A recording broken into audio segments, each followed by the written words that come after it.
আজকের পিৎজাটা তাদের জন্য যারা পনির খেতে খুব ভালোবাসেন আর যারা বাইরের জিনিস খেতে খুব একটা বেশি পছন্দ করেন না, যেমন আমার মা। বাই দ্য ওয়ে, আমি আপনাদের Trisha and welcome to my channel Trisha শাস্ত্র ট্রিটে। আর আজকে আমি আমার মায়ের জন্য বানাচ্ছি পনির টিক্কা পিৎজা। তো চলুন শুরু করা যাক।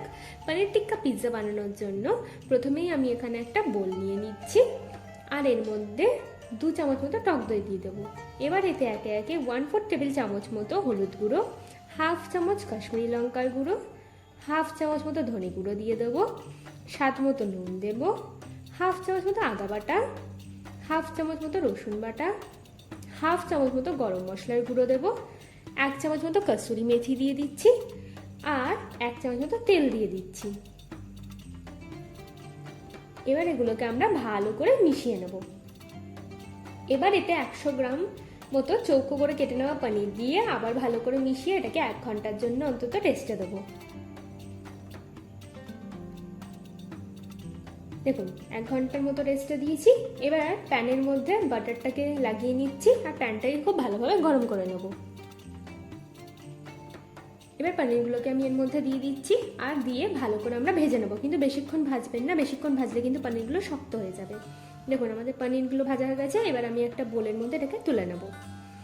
এবার একটা হোমমেড পিৎজা বেস নিয়ে নিচ্ছি আর তার মধ্যে 2 চামচ মতো হোমমেড পিৎজা সস দিয়ে দিচ্ছি। আপনারাও যদি খুব সহজে বাড়ির উপকরণ দিয়ে পিৎজা সস আর পিৎজা বেস বানাতে চান তাহলে এই ভিডিও ডেসক্রিপশন বক্সে আমি লিঙ্ক দিয়ে দেবো, আপনারা গিয়ে চেক করে নেবেন। দেখুন আমাদের পিৎজা বেসে পিৎজা সস লাগানো হয়ে গেছে।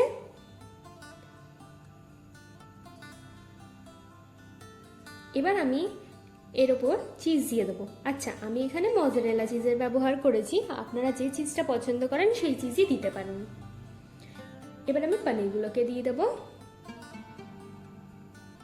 দেখুন আমাদের পনির দেওয়া হয়ে গেছে। এবার আমি কিছু সবজি দিয়ে দেবো। প্রথমেই আমি দিয়ে দিচ্ছি লম্বা করে কেটে নেওয়া গ্রিন ক্যাপসিকাম, লম্বা করে কেটে নেওয়া ইয়েলো ক্যাপসিকাম আর পেঁয়াজ দিয়ে দিচ্ছি, এগুলো আমি লম্বা করে কেটে নিয়েছি। এবার আমি এর মধ্যে ব্ল্যাক অলিভ দিয়ে দিচ্ছি, আপনারা দিতেও পারেন না দিতেও পারেন। আবার আমি ওপর থেকে একটু চিজ দিয়ে দিচ্ছি, এতে খেতেও ভালো লাগে আর জিনিসটা খুব চিজিও হয়।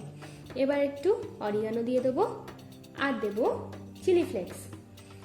এবার বলে রাখি, আপনারা যদি মাইক্রোওভেনে এটা করতে চান তাহলে 180 ডিগ্রি সেলসিয়াসে 10 মিনিট রাখবেন। আর যদি এটাকে গ্যাসে করতে চান তাহলে একটা কড়া বসিয়ে তার উপর একটা স্ট্যান্ড বসিয়ে তারপরে পিৎজা প্যানটাকে রাখবেন, তারপরে 5 মিনিট হাই ফ্লেমে রাখবেন, 10 মিনিট লো ফ্লেমে ঢাকনা দিয়ে কুক করে নিলে কিন্তু আমাদের পনির টিক্কা পিৎজা একদম রেডি। আমার ভিডিওটি যদি আপনাদের ভালো লেগে থাকে তাহলে প্লিজ এটি লাইক করবেন, প্রচুর প্রচুর শেয়ার করবেন আর এরকম আরও ভিডিও পেতে আমার চ্যানেলটিকে সাবস্ক্রাইব করবেন। টাটা।